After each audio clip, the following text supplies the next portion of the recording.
तहसीलदार और पटवारी को अपनी संपत्ति का हिसाब देना होगा।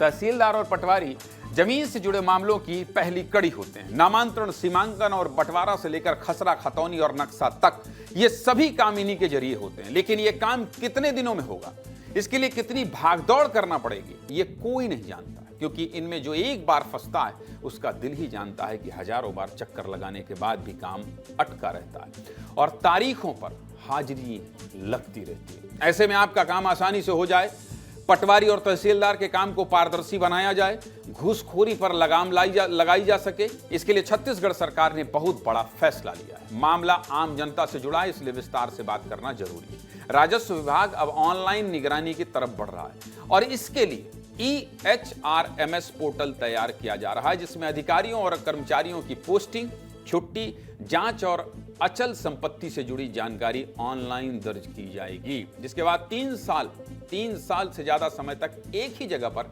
टिके तहसीलदार, नायब तहसीलदार और पटवारियों की जानकारी आपको एक क्लिक पर मिल जाएगी और इसी के जरिए राजस्व विभाग में काम करने वालों पर नजर रखी जा सकेगी और रिकॉर्ड में गड़बड़ी की संभावना बहुत कम हो जाएगी। इसको लेकर राजस्व मंत्री टंकराम वर्मा ने गुरुवार को समीक्षा बैठक भी की थी। सबसे पहले क्या कहा था मंत्री टंकराम वर्मा ने, आपको ये सुना देते हैं, सुनिए। कि अब ज़माना जो है आधुनिक तकनीक का है, डिजिटलाइजेशन का है, तो अभी हमने इसमें पटवारी हैं, तहसीलदार हैं, इनके सबके सर्विस को भी उनकी सारी जानकारी जो है ऑनलाइन, ताकि उनका ज्वाइनिंग हुआ, कब पदोन्नति हुआ और कब रिटायरमेंट है, कब उनका कभी विभागीय जांच हुआ, ये सारी चीज़ जो है पारदर्शिता रहेगी, उनको भी सुविधा होगी, अधिकारी कर्मचारी को और विभाग को भी सुविधा होगी कि सारी जानकारियां हम उसको ऑनलाइन के माध्यम से सब चेक करवाएं। लंबे समय से एक ही स्थान पर पदस्थ हैं, उनकी जानकारी मंगाई है और उसका तदनुसार परीक्षण करके कमी बेसी के आधार पर उनका जो है संतुलन बनाया जाएगा। अब यह फैसला क्यों जरूरी है, चलिए आपको यह भी बता देता हूं। साल 2025 में नई ट्रांसफर नीति लागू की गई थी ना, जिसके तहत तबादलों में कम से कम 2 साल की पोस्टिंग का प्रावधान है। लेकिन कई विभागों में अधिकारी कर्मचारी लंबे समय तक एक ही जगह बने रहे और कामकाज में लेट लतीफी होती रही। दूसरी तरफ कई जगहों पर लगातार रिश्वतखोरी की शिकायत भी मिलती रही है और कई अधिकारियों ने आय से ज्यादा संपत्ति भी बनाई है और बड़ी संख्या में गिरफ्तारी भी हुई है। ऐसे में काम करने के एवज में जनता पर किस तरह पैसे देने का दबाव बढ़ाया जाता है, चलिए आपको एंटी करप्शन ब्यूरो के आंकड़ों के जरिए समझा देता हूं।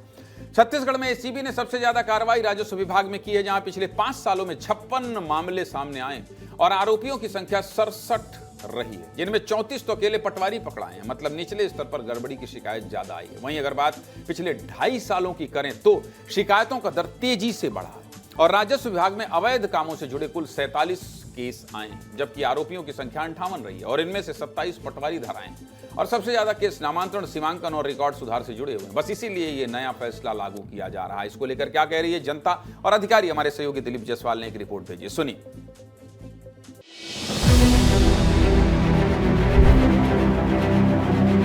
छत्तीसगढ़ सरकार ने एक बड़ा फैसला कर लिया है और उसकी तैयारी शुरू हो गई है। उसको मूर्त रूप देने के लिए अधिकारी कर्मचारी होते हैं, उनकी जो संपत्ति है वो संपत्ति अब ऑनलाइन कर दी जाएगी। तहसीलदार हो, पटवारी हो, आरआई हो, अगर वो काला धन अर्जित करता है तो सब कुछ अब वेबसाइट में अपलोड होगा।